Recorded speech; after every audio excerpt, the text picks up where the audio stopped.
Here we are. We're at 2 o'clock. Been a bit of a snowy, tough week this week. Haven't really got out of the house much. Don't know about you all out there, how it's been with you. Let's just wait and see how we get inundated with people for the Facebook Live. I'll just hold on here for a moment or two. Let's see how we do today. Let's see, we have Holly on the line. Hi Holly. I see we have Chris once more. Hi Chris. Let's see what else we get today. We've publicised this a little bit further on my Facebook page and not into the group, so we'll see if a few more come over. But you know what, if you're watching this back on video, you could always come back into my Facebook group at any time. That's stevenap.coach. So let's see how we go. How's the snow been with you, Holly? I'll probably get a little bit of a type-in message come through.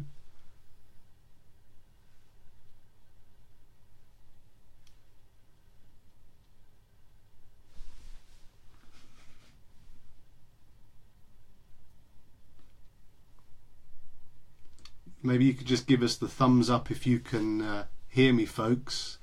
As my machine I'm not moving on, but my mobile phone I am, so I'm not sure whether I've got a good connection or not. So maybe a little thumbs up. Oh, lots of it. So I can be heard. And school closed. Oh my goodness gracious me. Yeah, we've had all three. Well, two of mine that go to school have been off school, and one that's is a teacher has been off school because she's a teacher. So yeah, it's all been pretty hectic here. Well, we got 30 minutes. Let's see if people join us. Chris, hi Chris, nice to have you on the line again. So let's kick off and start talking about business strategy. And in itself, it's quite a scary phrase, isn't it? Business strategy. And what I don't really want to talk about is your strategy itself for your business in totality. You know, when I talk about business strategy, you know, I'm really talking about how sales is part of delivering your strategy. And how does sales play a real part in helping you achieve those goals and those financial goals that you've set yourself? It's about your business knowing what you need to do to win in the marketplace that you operate in, and being very clear about that. You know, what's your approach, and setting yourselves up for success as a business is not an easy thing to do. And what I've observed in a lot of companies that I've worked with, you know, some of them very, very successful. Many of the things that I might see as fundamental or required in sales are missing. An example of that at a very simple level could be setting specific and meaningful targets that are directly linked to sales. So in a month, what is your desired outcome from a sales perspective for that month? And it surprises me at times how many companies don't work to that low level of, or maybe weekly, monthly, quarterly milestones on targets. So that's an example of how sales plays a central part to your strategy, and we can talk more about that through this time we've got together. But I've posted a few things on LinkedIn. How there's a foible, isn't there? On Facebook over this week about business strategy, and asking you to think about, you know, some questions you might have. So now will be probably a good time to start typing those as I just sort of do this introduction piece. So let's see if you've had a chance to think about those questions, and we'll see where we go.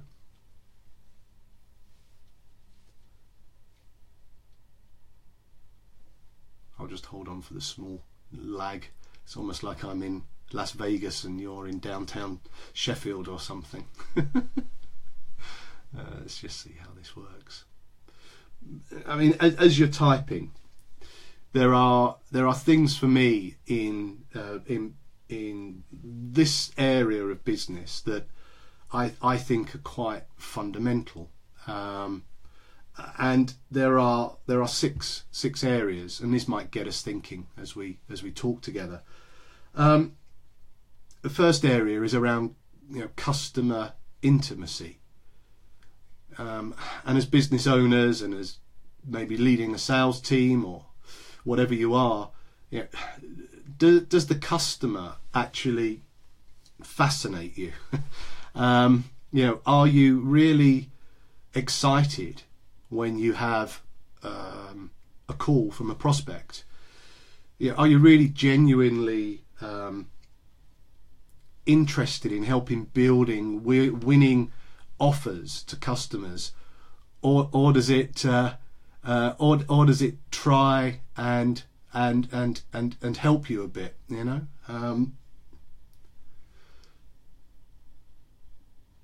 I've got a question come through for Chris before we jump into what might be the second point. If I've already gone off my planned strategy, should I try and get back on? Well, it depends. I think first off whether the plan was good. If the plan was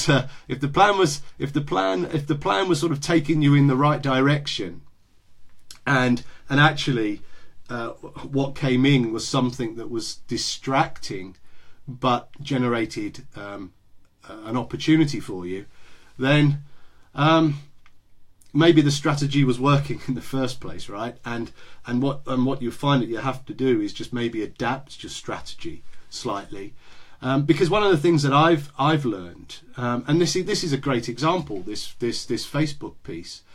When I first started off my business in Steve Knapp Sales, I was kind of looking for large corporates to replicate what I did in Shell. But I very quickly started to realise from interactions with people around networking events and other areas that there was a real need for businesses that don't have the resources around the sales department, the sales manager, the sales director, to get access to this kind of information. So this Facebook piece is my offer to my customers or my prospects in this area. So it wasn't necessarily my strategy when I started, Chris, but it ended up being quite a complementary part to my already existing strategy. So you could want to get back on track if you've been distracted and you see it as something that maybe is taking too much resource. Maybe it's not actually in your area of expertise, and I imagine in some areas this is a risk. But if it's a place that you can naturally go and add value, then get the business model right, and if it's part of the core to what you're about, then definitely adapt it. So that's a great question, because a plan isn't something that should be rigid. It is a plan, it is a route from A to Z, but it doesn't mean you have to follow it sequentially, or numerically in this case, to follow it without being prepared to deviate. So yeah, I think that's a good idea, Chris, to challenge yourself whether you stick to your plan or whether you adapt your plan. Hopefully that helped that, Chris. So just as we're still typing in questions, perhaps. So remember, I said the first one is customer intimacy. Are you really close to that? Second one, is there a sales culture? So, if if you sort of wake up in the morning and you're not thinking about selling something, or you're not thinking about networking or driving prospecting, then maybe the sales culture or the sales DNA, you just need to work at a little bit. So, you know, this week with the snow, it's been tough, right? So what have you done? Have you gone back in and just written blogs for, you know, your websites? Or have you really gone around thinking about your strategy on sales and prospecting? It's been a great time. It's been a great time to do that. So I just got to see more of Holly's question. How do I see more of Holly's question? Let me try to see how I do that. Right, so, here we go, here we go. Right, I'm trying to work within businesses doing something I've done for many years. Yeah, in the public sector, but I'm new to the private sector. How can I sell to them when I haven't done it in that arena yet?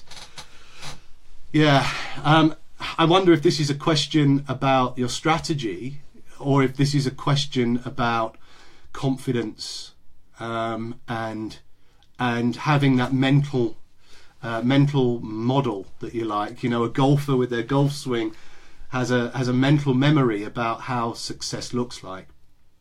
So I probably put that challenge back to you first, Holly. Is this a matter of the sector being fundamentally different? I mean, what I've done in Shell in the corporate sector, I've learnt is entirely relevant for small medium enterprises.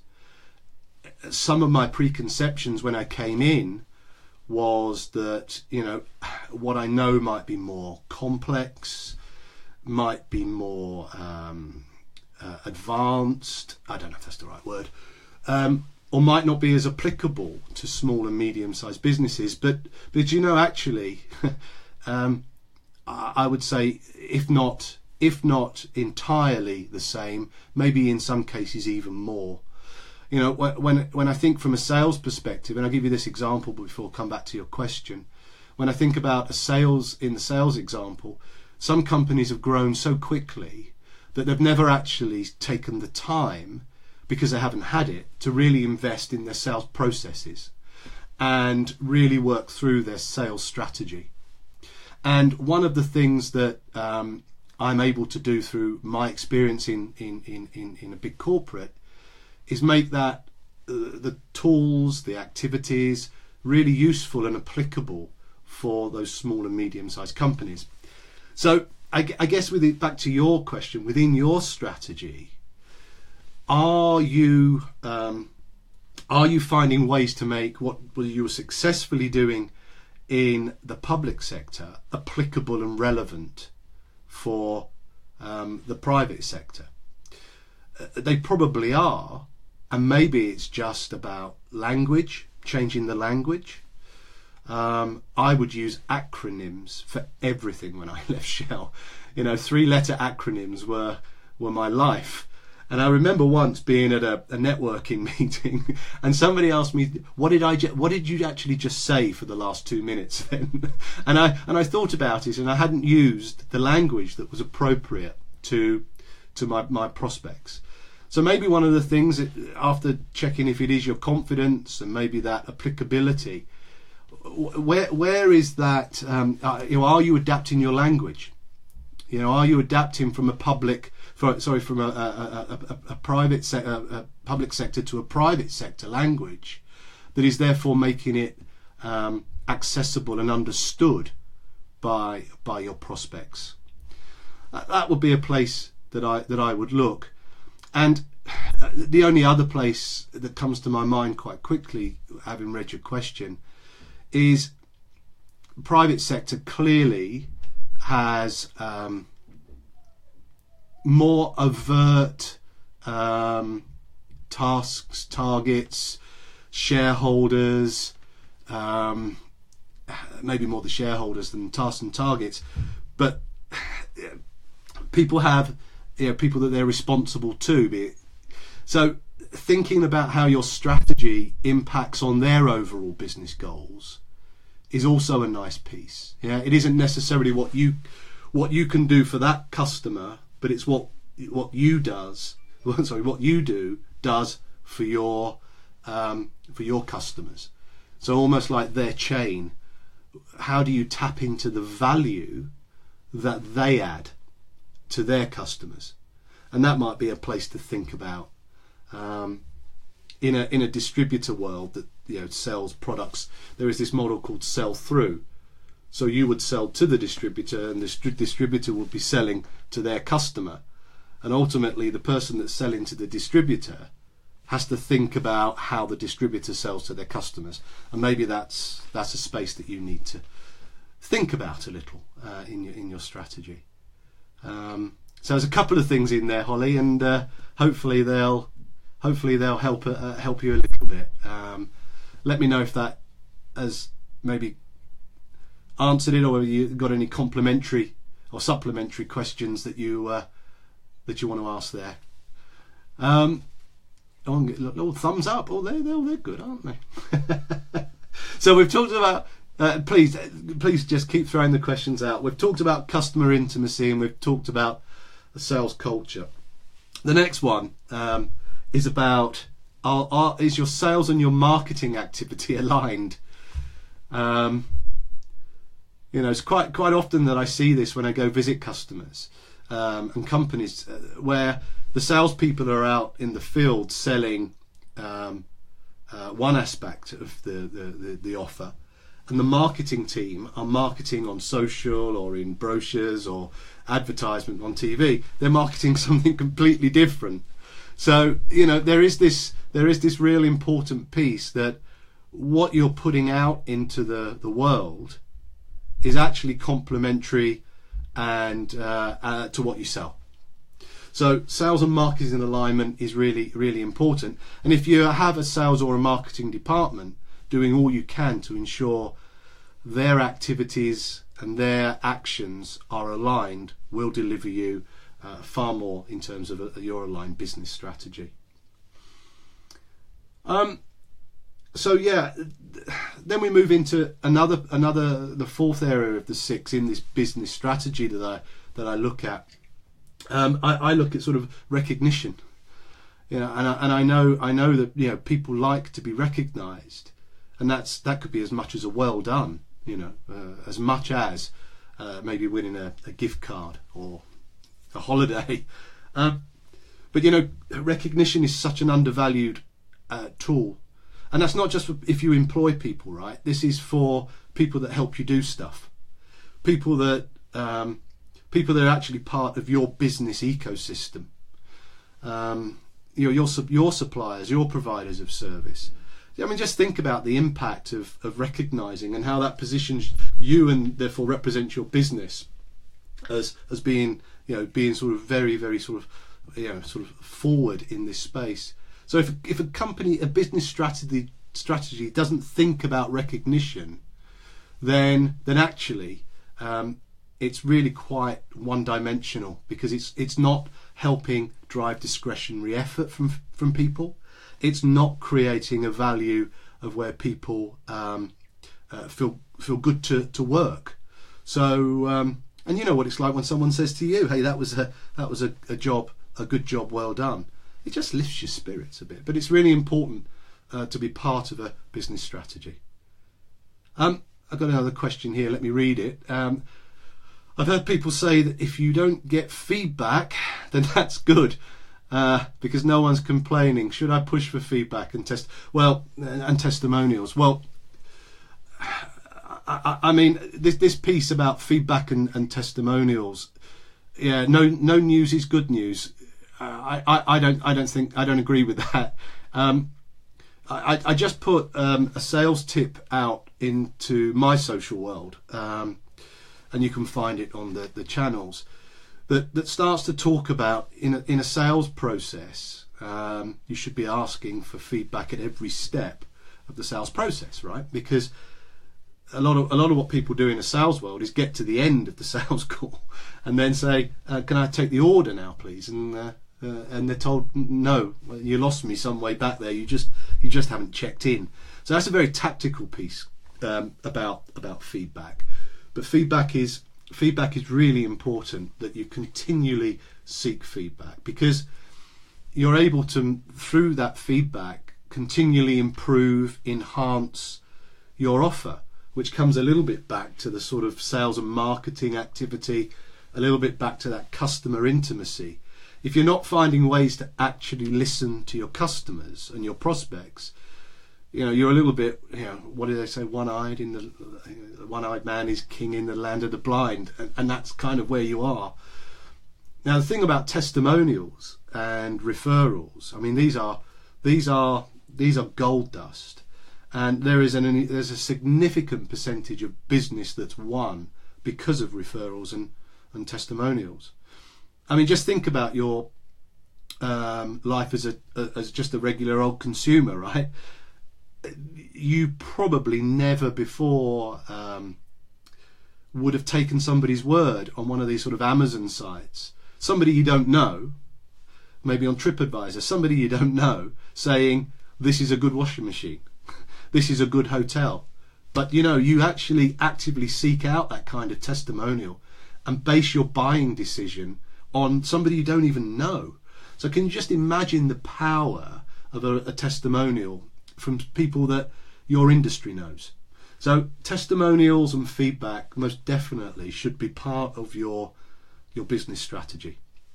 And I think they say without them, I think you're a bit blind, you're a bit rudderless. So yeah, I hope that helps. I mean, it'll be interesting to keep getting these questions, and whether there's anything that you feel you need to work on, maybe in your business strategy. So I mean, maybe think a little bit about that question. If there's anything there that you feel that you have to work on, that maybe we want to talk about now, and I'll just move into the last two while we're using the last 10 minutes we have. The fifth area for me that I look at in business strategy is, are you making your financial goals? So financial success. I'm an independent business person, and I get scared about the statistics of businesses that don't succeed. Reaching your financial goals is really critical and really important. But before that, of course, it's really understanding what it is that funds your business. And how that funding of your business really plays out into your target setting, right?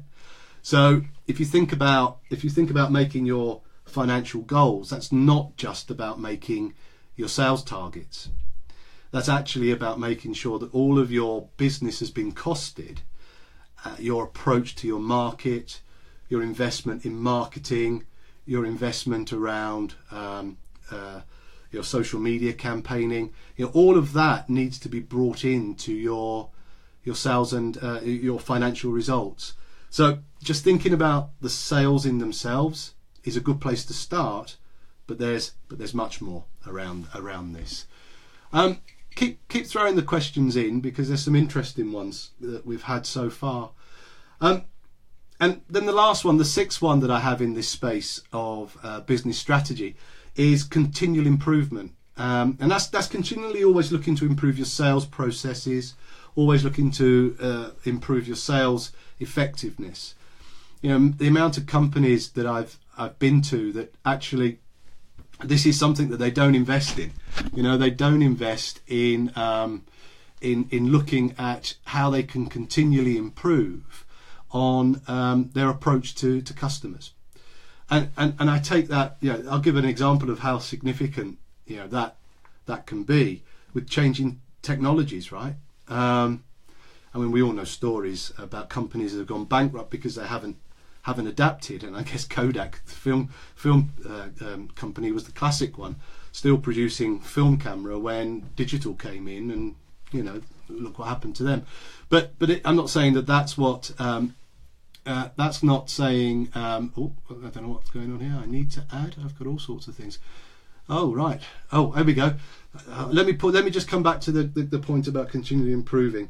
Social media, as an example, has been intrusive into the sales cycle and the sales process.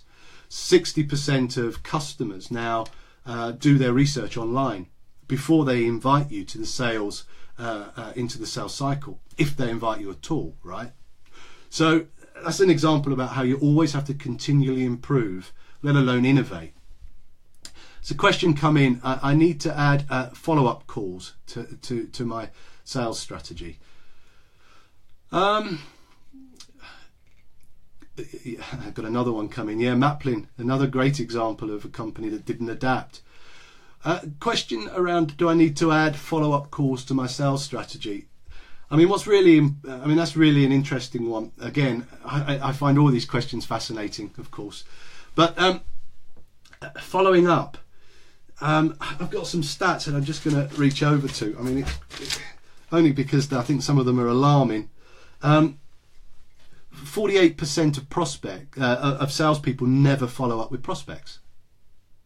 So, if your sales strategy doesn't have a follow-up mechanism in it, then you're one of those 48%. I'd rather be in the 52% category personally, and have a chance to win business.